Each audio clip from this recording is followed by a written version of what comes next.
В этом году пожароопасный сезон начался рано. Судя по тому, какова обстановка на сегодняшний день, Сибирь к такому внезапному проявлению стихии не была готова. Топ антирейтинга по распространению лесных пожаров занимает Красноярский край. Там в общей сложности горит более 13 тысяч гектаров. Сегодня представители региона сообщают, угрозы для населенных пунктов нет, пожар находится под контролем. Тем не менее, еще в начале мая в крае сотни жилых домов сгорели. Есть погибшие, множество людей остались без крова.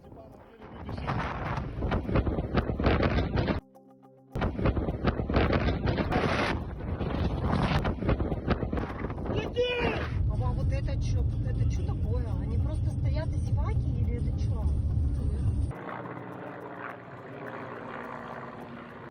Дымом от горящих сибирских лесов заволокло Бурятию. Сложная обстановка с пожарами сложилась и в Иркутской области, где огнем охвачено более 15 тысяч гектаров леса. 7 мая там действует режим чрезвычайной ситуации. Гражданам запрещено посещать лесные массивы, пользоваться открытым огнем, сжигать сухую растительность и мусор. Кроме того, ограничены охота и рыболовство. И там утверждают, первопричиной масштабного бедствия стало действие человека. Факт подтверждают и якутские специалисты, уверяя, в прошлом году первую искру, повлекшую масштабный пожар, зажег человек. Пожары все происходят, в основном, большая часть, 93 или 97% происходит от самих людей, которые занимаются сельхозпалом и неконтролируемым. Соответственно, конечно, бывает, когда ветер не контролируется, эти искры разносятся и производится, естественно, лесной пожар. Якутия с лесными пожарами знакома не понаслышке. Горький прошлогодний опыт научил, готовиться к сезону надо задолго до первого пожара. Тем более, что большая часть республики – это непроходимая тайга. Тушить такие территории сложно. В прошлом году причиной пожаров, охвативших регион, назвали сухие грозы. Не исключают этот фактор и в текущем сезоне. В текущем году, по прогнозам синоптиков, можно сказать, что лето в республике ожидается сухим.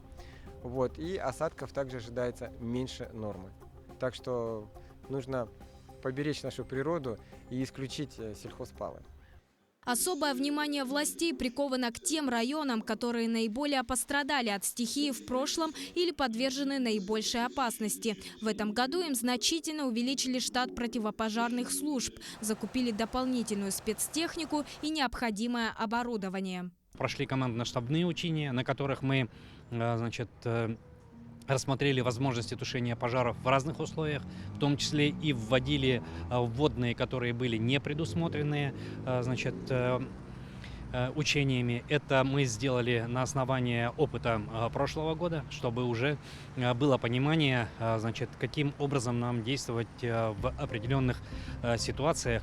Но все это стандартные превентивные меры, которые, может, и не применялись в прошлом в тех же масштабах, но тем не менее уже существовали. Между тем, сегодня есть место и по-настоящему уникальным случаям подготовки к сезону. Так, в Якутии впервые будет применяться самолет-зондировщик для искусственного вызывания осадков не для тушения, а для профилактики лесных пожаров.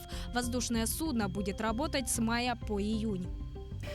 Получив благоприятный прогноз, мы ставим в план самолет именно на те районы, где именно будут развиваться вот эти облака.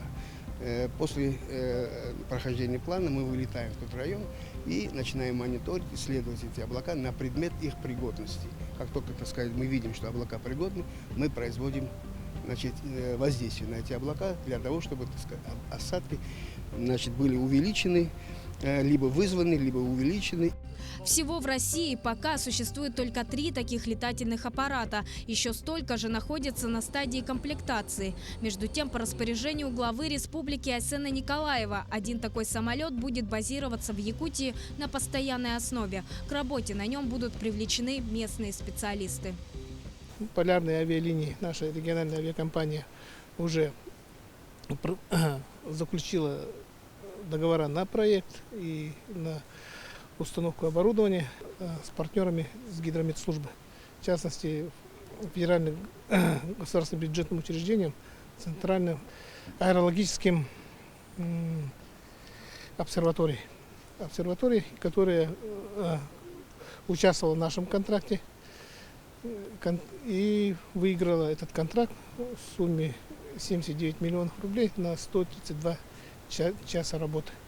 В целом на подготовку к пожароопасному сезону в Якутии выделено более 2,5 миллиардов рублей. В том числе из республиканского бюджета эта сумма превышает прошлогоднюю почти в 2,5 раза. При этом самая главная задача на этот сезон – снизить площадь, пройденную огнем, не менее чем на 50%. Тем временем с начала пожароопасного сезона на территории республики уже было зарегистрировано более 10 природных пожаров на площади порядка 97 гектаров. Как сообщают в пресс-службе МЧС республики, угрозы населенным пунктам и объектам экономики нет. Отметим, что по состоянию на 18-19 мая в Алекминском районе сохраняется высокий 4 класс, а в Ленском и Сунтарском районах сохраняется 3 класс пожароопасности леса по весенней шкале. На остальной территории Якутии преобладает 1-2 класс пожарной опасности по весенней шкале. Сегодня для жителей республики угрозу представляет еще одна природная стихия – паводок. По состоянию на 19 мая в селе Чагдак Обяйского района было подтоплено 5 дворов с домами и хозяйственными постройками. Местные жители утверждают, за ночь вода поднялась на 2,5 сантиметра. Работает пункт временного размещения на 120 мест. От паводка пострадало и село Харинцы Алекминского района. Там подтопленными оказалось уже 25 участков. Причиной ситуации стал затор на реке. Ледовый затор протяженностью 2 километра и шириной по руслу полтора километра. Значит, ледовое поле очень крупного размера, толщина льда в замке затора 2-3 метра. Поэтому однозначно будет принято решение, сейчас комиссия по чрезвычайным ситуациям, проведение превентивных мероприятий в виде взрывных работ. Потихоньку, раньше тоже так же было. Придет и уйдет. А тут она, видите, все забила. Там, говорят, вообще я и с Урицком, там с девчонками в школе работают. Учительница Татьяна. С ней разговаривала. Вот она сказала, что тут охотники ездили. И говорит, что вообще стоит все затор. И куда-то звоните, пишите, говорят. Чего надеялись, что это, видишь, как получилось. Надо отметить, что беда сплотила сельчан. И ночью вместе с составом МЧС местные жители вышли на отсыпку дамбы. На село все вышло, и ребята, и все старики, и все, кто может, кто не может. Все целую ночь они еще дежурили, все работали так дружно. А так бы вся деревня пошло бы на воде, павод был бы. Так что все работаем все вместе. Все помогают. У нас и которые нам клуб приехали строить, они тоже, таджики, тоже помогают, они молодцы. Тут работа пришли, вот такого не ожидали. Случилось такой случай, беда чужая не бывает. Помогать пришли, конечно. Между тем, сам ледоход на удивление задерживается. Прогнозируемое вскрытие реки Лены у столицы республики на 16-19 мая не оправдалось. Все из-за низкого уровня воды, который затрудняет прохождение ледохода. Река Алдан в этом году отличается разным уровнем воды и крепким льдом на некоторых участках. Там также наблюдается затруднение прохождения ледохода. Повлекут ли за собой эти изменения какие-либо происшествия, неизвестно. Теперь все зависит от своевременного реагирования службы спасения и муниципальных образований.